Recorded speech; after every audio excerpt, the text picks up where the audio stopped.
চৈত্রের শেষ সময়ে এসে ঘন কুয়াশার চাদরে ঢাকা পড়েছে উত্তরের জনপদ পঞ্চগড়। বৃহস্পতিবার ভোররাত থেকে সকাল 7টা পর্যন্ত জেলার চারপাশ ঘন কুয়াশায় আচ্ছন্ন থাকায় শীতের অনুভূতি হয়েছে জনজীবনে।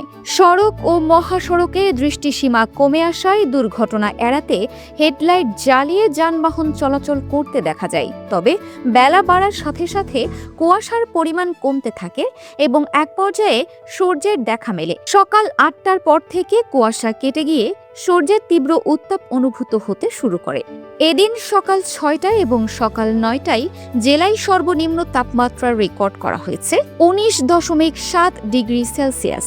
আবহাওয়া অফিস জানিয়েছে, মৌসুমী বায়ু সক্রিয় থাকার পাশাপাশি আকাশে মেঘের ঘন ঘটা থাকায় এই কুয়াশা তৈরি হয়ে ঝরে পড়ছে। স্থানীয় বাসিন্দারা জানান, চৈত্রের এ সময়ে এমন ঘন কুয়াশা এবং শীতের অনুভূতি তাদের কাছে কিছুটা অস্বাভাবিক মনে হয়েছে। Dinajpur TV multimedia desk.